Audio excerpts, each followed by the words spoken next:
Welcome to an exploration of one of the most transformative concepts in human psychology and philosophy, the ability to respond rather than react. In our fast-paced, instant gratification world, we've become conditioned to immediate reactions. A text message triggers anxiety, traffic causes anger, criticism leads to defensiveness, and unexpected problems send us into panic mode.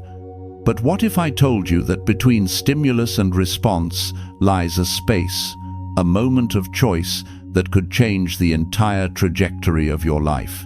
This concept isn't just philosophical woo-woo or feel-good advice. It's backed by neuroscience, validated by millennia of philosophical practice, and proven by countless individuals who have mastered this fundamental skill. Today, we'll dive deep into Stoic philosophy to understand how ancient wisdom can help us navigate modern challenges with grace, wisdom, and intentionality. The distinction between reacting and responding might seem subtle, but it's profound. When you react, you're operating from your unconscious patterns, your fears, your immediate emotional impulses. When you respond, you're accessing your highest wisdom, your rational mind, and your core values. One keeps you trapped in cycles of the same problems. The other opens doors to growth, better relationships, and genuine peace of mind. Understanding the neuroscience behind reactions versus responses. Before we dive into Stoic philosophy, let's understand what's happening in your brain when you react versus when you respond. Your brain operates on three primary levels: the reptilian brain, brainstem, the limbic system, emotional center, and the neocortex, rational thinking. When you receive a stimulus like someone cutting you off in traffic or receiving critical feedback, your limbic system fires almost instantly. This is your fight or flight response, designed to protect you from physical threats in ancient environments. However, in our modern world, most stimuli aren't actually life-threatening, but your brain doesn't know the difference. Within milliseconds, stress hormones like cortisol and adrenaline flood your system. Your heart rate increases, your breathing becomes shallow, and your rational thinking capabilities diminish significantly. This is the reactive state, the place where you say things you regret, make hasty decisions, and act from your lower self. Now, here's where it gets interesting.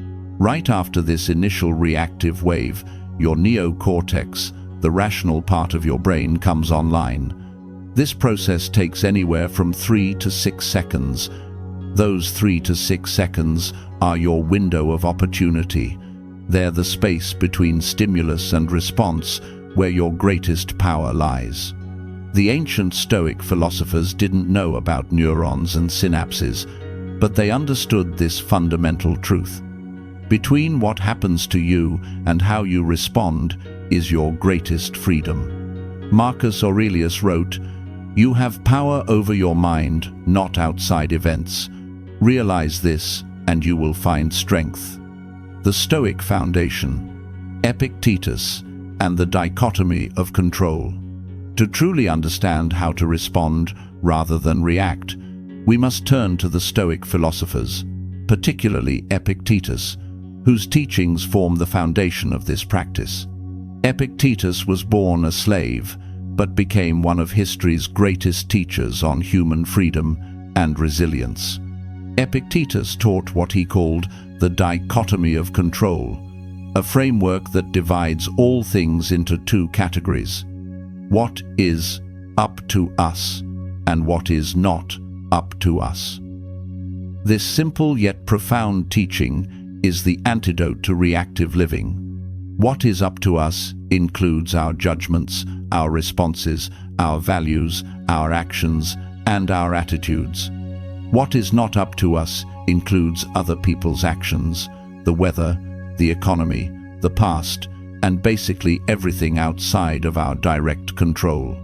When you truly grasp this distinction, reactivity dissolves. Why? Because you stop wasting mental energy on things you can't control and focus exclusively on your response, the one thing that is always within your power. Imagine someone criticizes your work. Your reactive mind immediately goes to, "They're attacking me. This is unfair. They don't understand," and then spirals into anger or defensiveness. Your responsive mind, grounded in the dichotomy of control, thinks, "This feedback may or may not be accurate. What's up to me is how I receive it and what I choose to do with it." This shift doesn't mean becoming passive or accepting poor treatment. It means channeling your energy into the responses that will actually create positive change, rather than dissipating it on things beyond your influence. Marcus Aurelius. The inner citadel. Marcus Aurelius, known as the philosopher emperor, offers us another crucial insight. He wrote extensively about what he called the inner citadel, your inner fortress of rational thought and moral integrity. This inner citadel is unassailable, regardless of what external circumstances you face. Marcus reminds us, you have power over your mind, not outside events. Realize this, and you will find strength. This isn't just philosophical inspiration, it's practical guidance for daily living. Think about your most reactive moments. What makes you lose your center? Perhaps it's criticism from others, unexpected changes to your plans, or situations that don't go as expected. Marcus would ask, what does it mean for your inner citadel to be breached by these external events? When someone criticizes your appearance and you immediately feel hurt or angry, your inner citadel has been compromised. When traffic makes you rage and you honk your horn aggressively, your inner citadel has been compromised. When technology fails and you throw things, your inner citadel has been compromised. Building your inner citadel means developing such unshakable inner stability that external circumstances can shake you, but they cannot break you. This stability comes from knowing your values, trusting in your wisdom, and having consistent practices that strengthen your rational mind. The practice of pause, creating space between stimulus and response. Now we come to the practical heart of this transformation, the practice of pause. This is where Stoic philosophy meets real-world application. The pause is that crucial 3 to 6 second window between stimulus and response, where you choose your action rather than being controlled by your programming. But how do you create this pause when your emotions are running high? The Stoics developed several techniques that are now backed by modern psychology and neuroscience. The first technique is what we might call the physiological pause. Your emotions and physiology are intimately connected. When you feel anger, your breathing becomes shallow and rapid. When you feel fear, your muscles tense up. By deliberately changing your physiology, you create the space for a rational response. Try this. When you notice you're becoming reactive, take 3 deep breaths. Not shallow, anxious breaths, deep, diaphragmatic breaths that engage your parasympathetic nervous system. With each breath, intentionally relax your shoulders, your jaw, and your hands.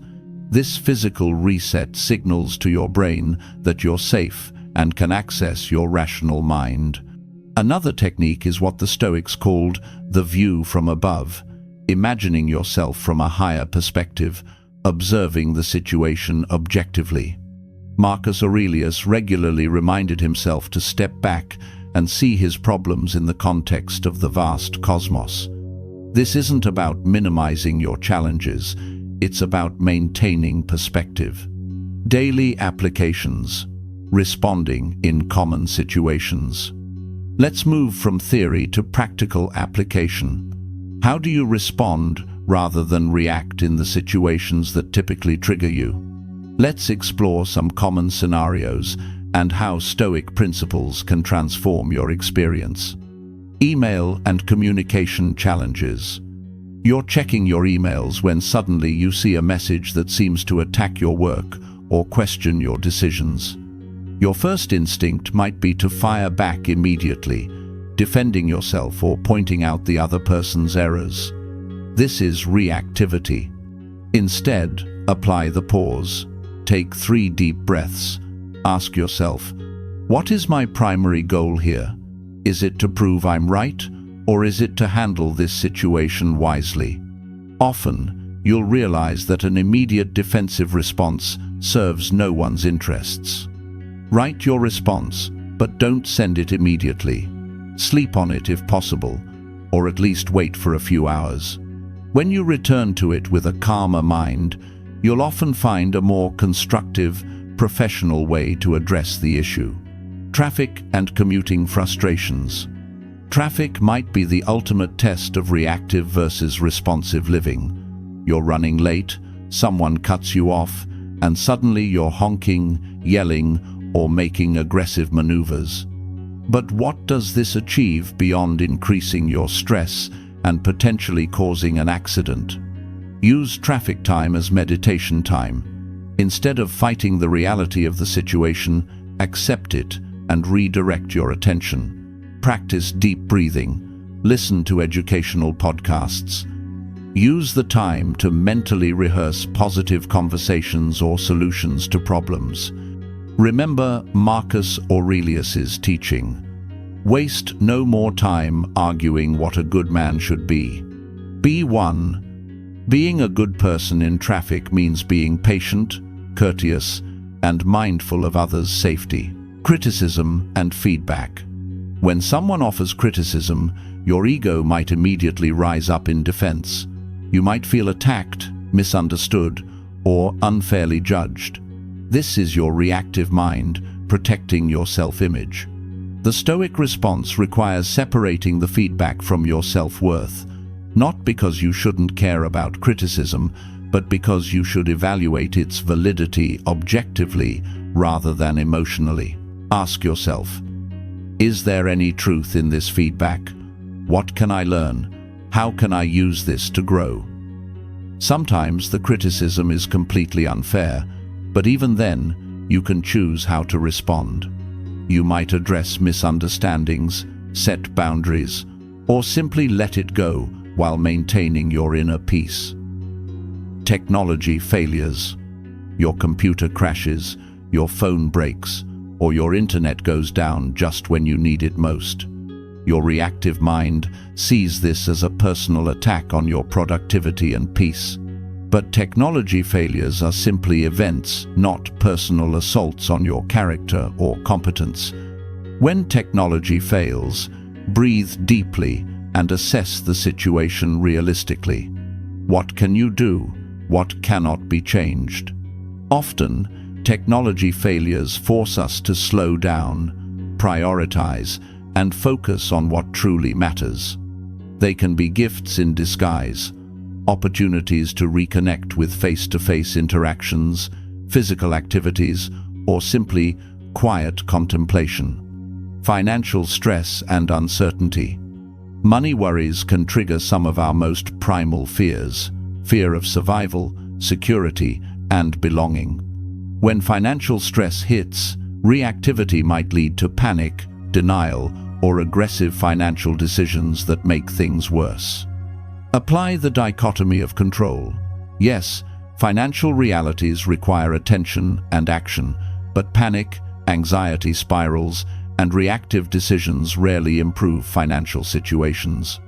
Instead, respond by assessing your situation realistically, creating practical plans, and focusing on the actions within your control. Advanced Stoic practices. The discipline of assent. As you become more comfortable with basic response versus reaction techniques, you can explore more advanced Stoic practices.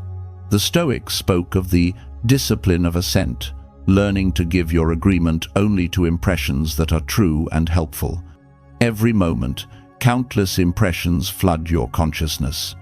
Someone looks at you strangely, and your mind immediately constructs a story. They don't like me. Your phone doesn't ring when you expect it, and your mind creates another story. Something's wrong. The discipline of assent means pausing before agreeing with these impressions. It means asking, is this necessarily true? Is this helpful? What other explanations might exist? This practice requires you to distinguish between initial impressions and thoughtful judgments. Initial impressions are like first drafts, useful starting points, but not final products. Thoughtful judgments are refined, considered responses that emerge from your highest wisdom. Cultivating virtue in daily interactions. Stoic philosophy isn't just about personal emotional regulation, it's about cultivating virtue in your interactions with others.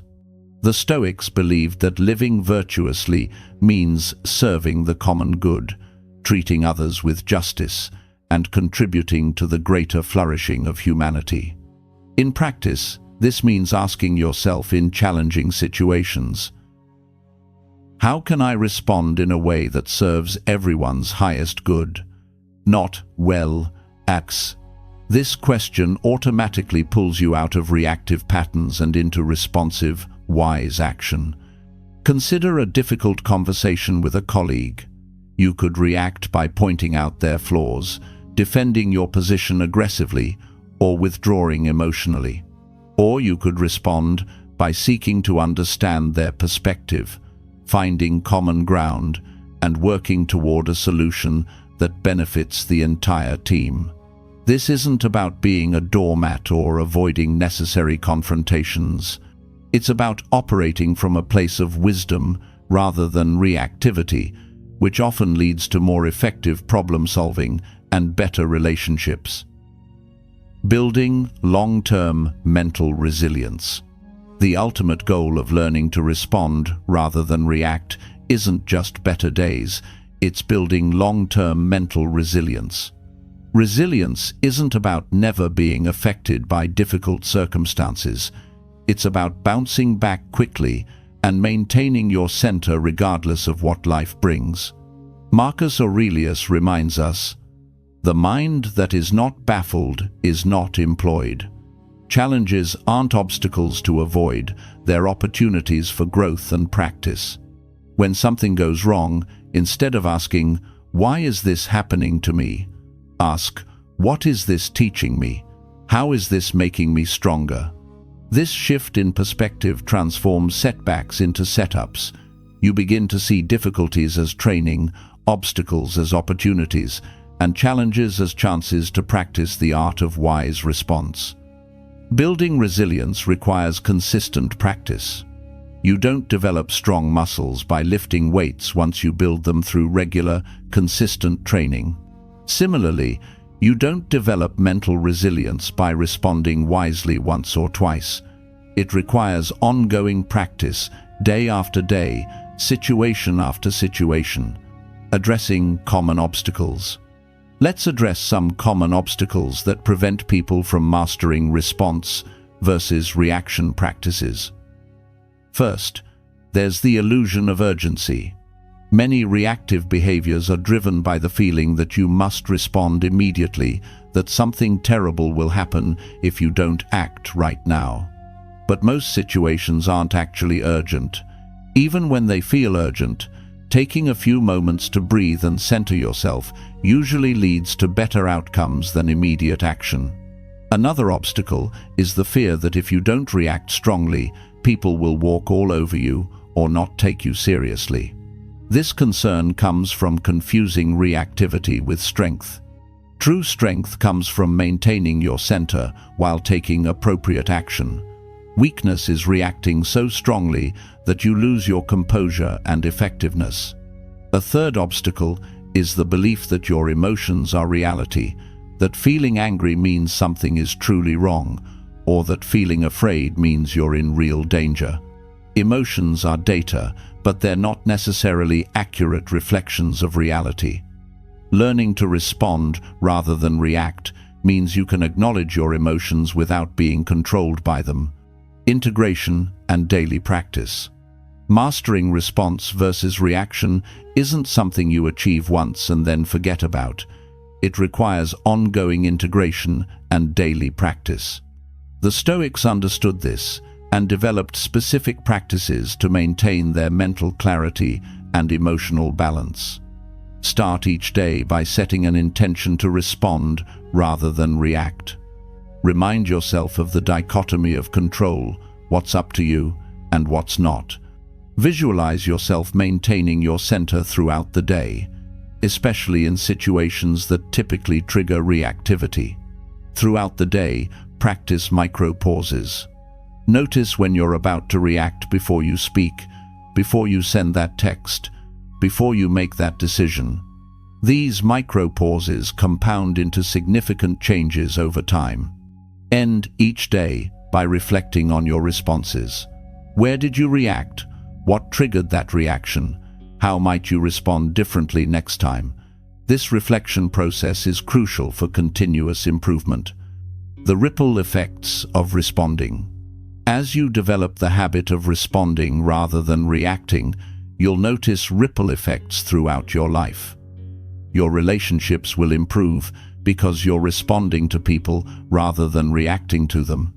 Your decision-making will become more thoughtful and effective. Your stress levels will decrease significantly. Perhaps most importantly, you'll model for others a way of being in the world that is calmer, wiser, and more intentional. Children, colleagues, friends, and family members will notice your stability and may begin to adopt similar practices themselves. This doesn't mean becoming emotionally flat or indifferent.